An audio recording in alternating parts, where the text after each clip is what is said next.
জুলাই গণঅভ্যুত্থানের ঘোষণাপত্র আগামী 15 জানুয়ারির মধ্যে হচ্ছে না বলে জানিয়েছেন অন্তর্বর্তী সরকারের উপদেষ্টা মাহফুজ আলম। রাজনৈতিক দলগুলোর সঙ্গে আলোচনা করে আগামী সপ্তাহে নির্ধারণ হবে। সবার মতামতের ভিত্তিতে ঘোষণা আসলে সেটি আরও কার্যকর হবে। দুপুরে রাজধানীর ফরেন সার্ভিস একাডেমিতে প্রধান উপদেষ্টার প্রেস উইংয়ের ব্রিফিংয়ে এই তথ্য জানানো হয়।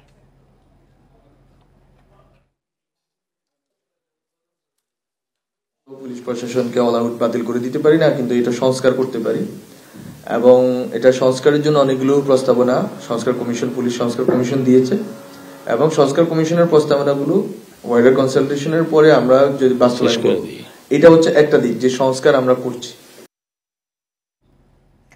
জুলাই অভ্যুত্থানের ঘোষণাপত্রে শহীদদের রাষ্ট্রীয় স্বীকৃতি সহ 7 দফা দাবিতে দ্বিতীয় দিনের মতো গণসংযোগ করেছে জাতীয় নাগরিক কমিটি। বিকালে রাজধানীর ধানমন্ডির রবীন্দ্র সরোবরে লিফলেট বিতরণের মাধ্যমে শুরু হয় কর্মসূচি। এ সময় জাতীয় নাগরিক কমিটির আহ্বায়ক নাসির উদ্দিন পাটোয়ারি জানান, দ্রুত সময়ের মধ্যে জুলাই অভ্যুত্থানের ঘোষণাপত্র চাই সাধারণ মানুষ, যেখানে নতুন রাজনৈতিক বন্দোবস্তে সকল বৈষম্য নিরসন ও নাগরিক পরিচয় নিশ্চিত করে রাষ্ট্র কাঠামো গড়ে তোলার প্রতিশ্রুতি থাকবে। সেই সঙ্গে ফ্যাসিবাদী ব্যবস্থার মূল ভিত্তি সংবিধান বাতিল করে নির্বাচিত গণপরিষদ গঠনের দাবি জানান তিনি।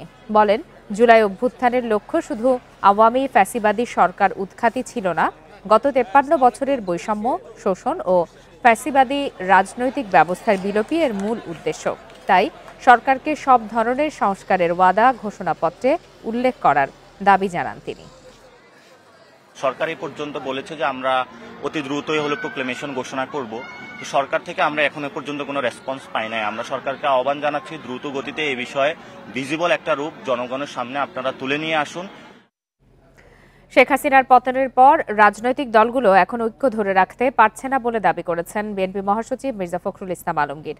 ক্ষমতার জন্য এখন অসুস্থ প্রতিযোগিতা শুরু হয়েছে।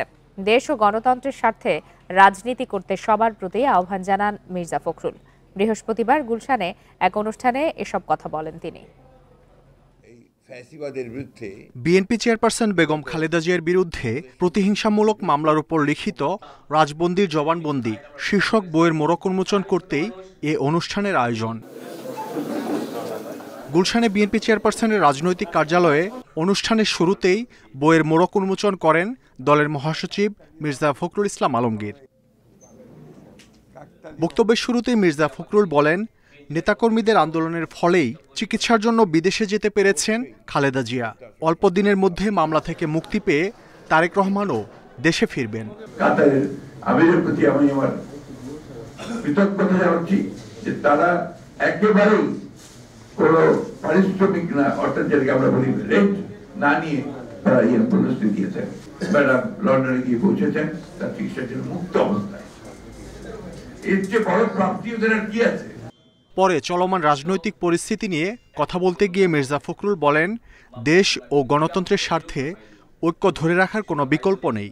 হাসিনা চলে যাওয়ার পর থেকে, পালানোর পর থেকে আমরা কেন যেন নিজেদেরকে আবার সেই পুরো বিশ্বাস ফিরিয়ে দিতে পারছি না, ঐক্যের জায়গাটাতে থাকতে পারছি না।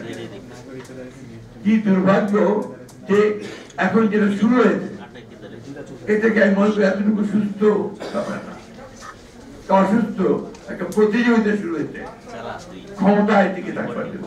কিন্তু বিভক্তির রাজনীতি যেন আমরা না করি।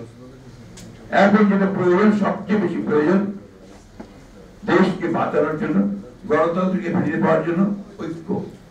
নিরপেক্ষ নির্বাচন ছাড়া সংস্কার টেকসই হবে না বলেও জানান মির্জা ফখরুল। মাহমুদ শরীফ, ইন্ডিপেন্ডেন্ট নিউজ, ঢাকা।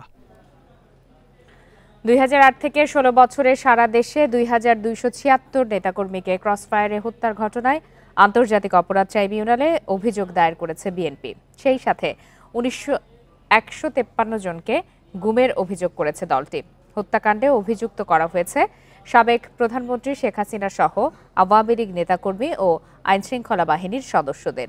বিএনপিকে নিশ্চিহ্ন করতেই গুম ও খুনের ঘটনা ঘটানো হয়েছে বলে জানায় বিএনপি। বৃহস্পতিবার সকালে আন্তর্জাতিক অপরাধ ট্রাইব্যুনালে আলাদা দুটি অভিযোগ জমা দেন বিএনপির মামলা গুম খুন ও তথ্য সংরক্ষণ সেলের সমন্বয়ক মোহাম্মদ সালাউদ্দিন খান। এ সময় তার সঙ্গে ছিলেন সেলের অপর সদস্য অ্যাডভোকেট নুরুল ইসলাম জাহিদ। তাদের অভিযোগ, সাবেক আওয়ামী লীগ সরকারের আমলে বিএনপিকে নির্মূলের উদ্দেশ্যে সারা দেশে নেতাকর্মীদের ক্রসফায়ারে হত্যা করা হয়।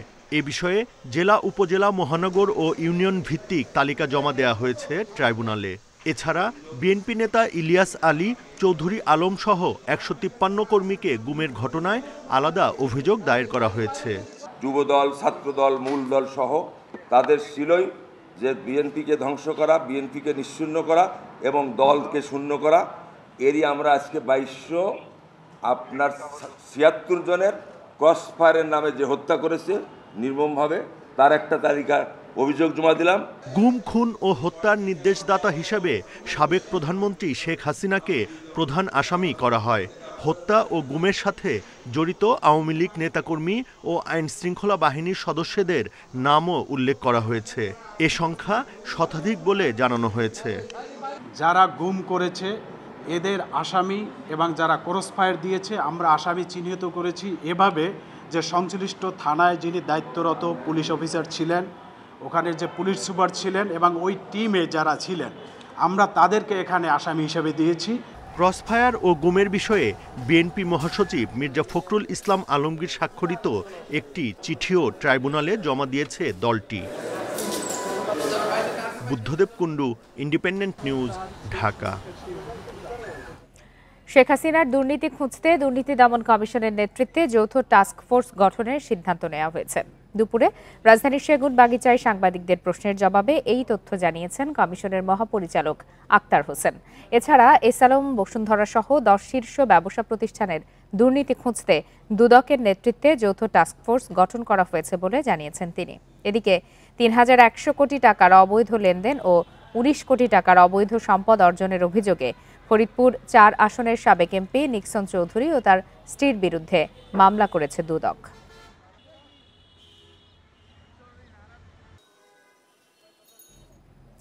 শেখ হাসিনাকে ফেরত চেয়ে ভারতকে পাঠানো চিঠির জবাব না পেলে আবার কবে তাগাদাপত্র দেবে ঢাকা, সে বিষয়ে এখনও সিদ্ধান্ত হয়নি। বিকালে পররাষ্ট্র মন্ত্রণালয়ের ব্রিফিংয়ে একথা জানান মুখপাত্র। বলেন, পররাষ্ট্র উপদেষ্টার আসন্ন চীন সফরে কৃষি, শিক্ষা, বাণিজ্য ছাড়াও রোহিঙ্গা ইস্যুতে আলোচনা হবে।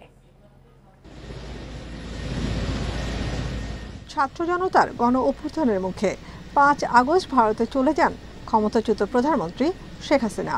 সেখানে তিনি কোন স্ট্যাটাসে অবস্থান করছেন ৫ মাস পরও তা অজানা বাংলাদেশ সরকারের কাছে। বৃহস্পতিবার পররাষ্ট্র মন্ত্রণালয়ের নিয়মিত ব্রিফিংয়ে জানানো হয়, শেখ হাসিনাকে দেশে ফিরিয়ে আনার সঙ্গে ভারতে তার স্ট্যাটাসের কোনো সম্পর্ক নেই। বন্দি বিনিময় চুক্তির আওতায় তাকে ফেরত চাওয়া হয়েছে। বাংলাদেশের একজন নাগরিককে ফেরত চেয়েছে, এখানে ইন্ডিয়াতে উনি কোন স্ট্যাটাসে আছেন সেটা আমার জন্য বিবেচ্য কেন হবে? আমরা ফেরত চেয়েছি, আমরা ভারতের উত্তরের জন্য অপেক্ষা করব। এর মাঝখানে কি হবে বা এটার কূটনৈতিক রীতিনীতি কি, এটা মানে আপনাদের জন্য ওপেন ফর ইন্টারপ্রিটেশন।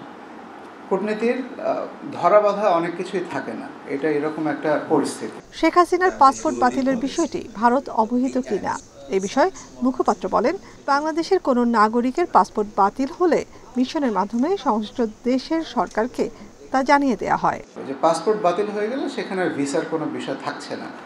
এখন আপনারা যা জানেন আমরাও একটুকুই জানি। মুখপাত্র জানান, ২০ জানুয়ারি ৩ দিনের সফরে চীনে যাচ্ছেন পররাষ্ট্র উপদেষ্টা। সফরে দু দেশের পররাষ্ট্র মন্ত্রী পর্যায়ের বৈঠকে কৃষি, শিক্ষা, বাণিজ্য, রোহিঙ্গা ইস্যু নিয়ে আলোচনা হবে।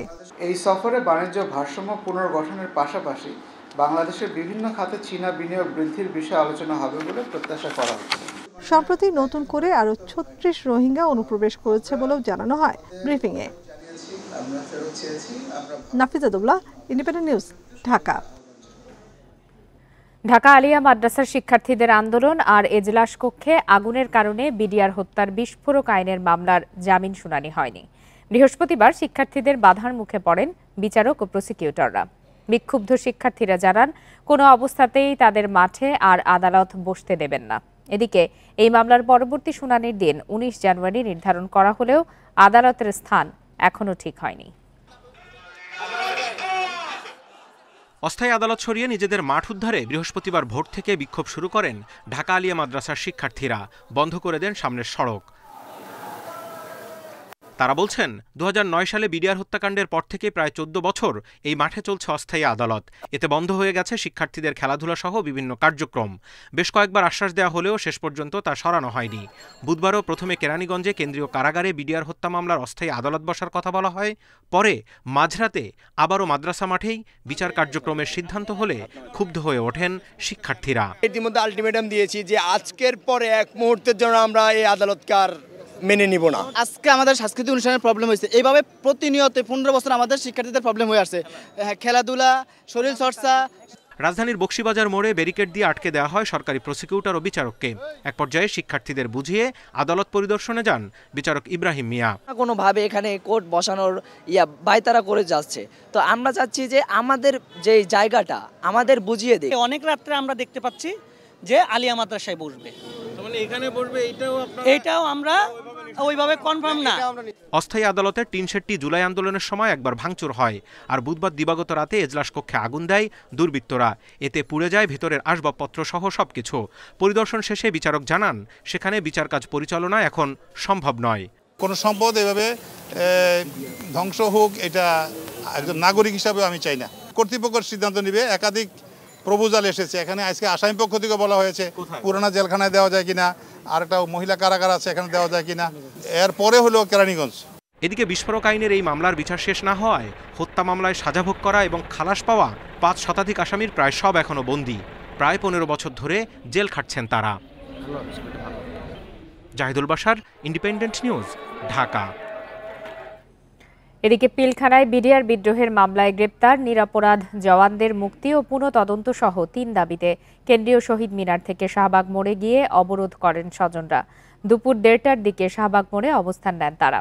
আন্দোলনকারীরা বলছেন পিলখানা হত্যাকাণ্ডের সব বিডিআর জেলবন্দীদের মুক্তি, মামলা বাতিল, চাকুরিচ্যুতদের পুনর্বহাল ও পুনর্বাসন এবং পিলখানা হত্যা মামলার পুনঃতদন্ত ও ন্যায় বিচার দাবিতে এই অবস্থান কর্মসূচি।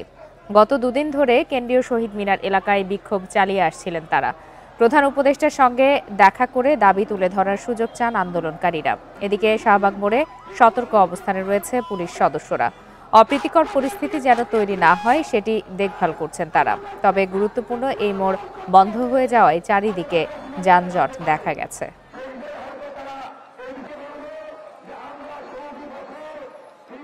কিন্তু 5 মাসে আমরা বিভিন্ন প্রক্রিয়ায় সরকারকে অবহিত করে এবং চেষ্টা করে আসছিলাম, কিন্তু এই সরকারের কাছে যেরকম ফলাফল আশা করছিলাম সে ফলাফল পাইনি।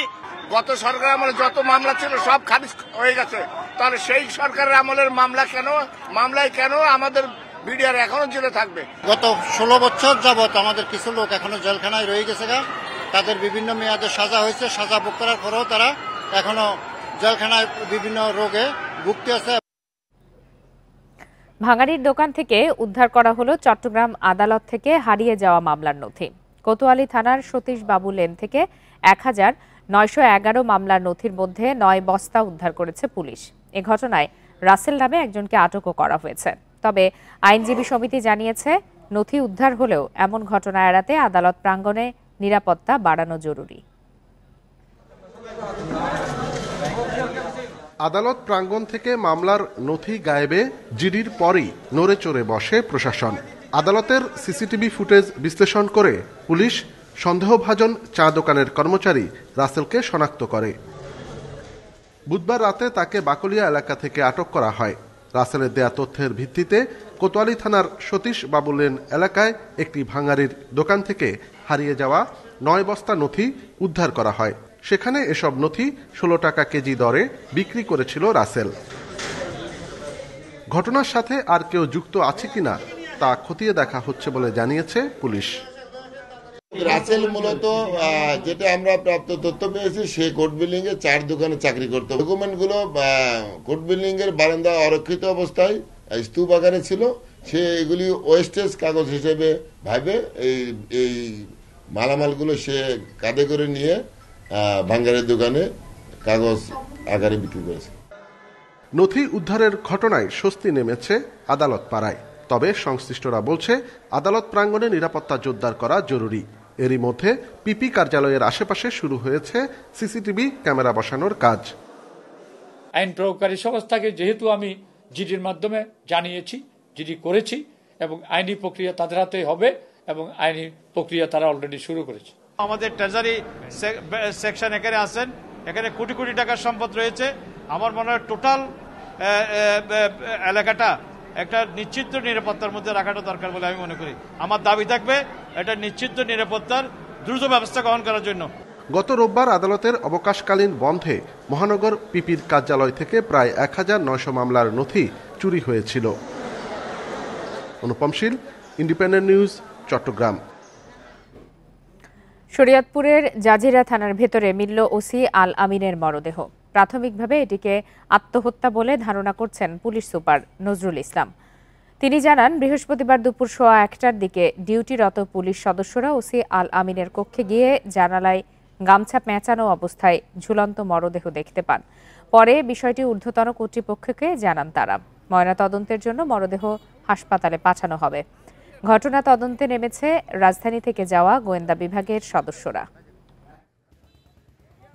আমরা ওখানে যাওয়ার পরে তাকে ঝুলন্ত অবস্থায় দেখেছি, এখনও সে ঝুলন্ত অবস্থায় আছে। যেহেতু সিআইডির এক্সপার্টের জন্য ওয়েট করা হচ্ছে এবং আলটিমেটলি আমাদের কাছে প্রাইমারিলি যেটা মনে হয়েছে যে সুইসাইড, চূড়ান্ত সিদ্ধান্তের জন্য পোস্টমর্টেম পর্যন্ত অপেক্ষা করতে হবে। আমরাও প্রাথমিকভাবে ধারণা করছি এটা করেছে, সাইন এবং সিমটম দেখে তাই মনে হচ্ছে।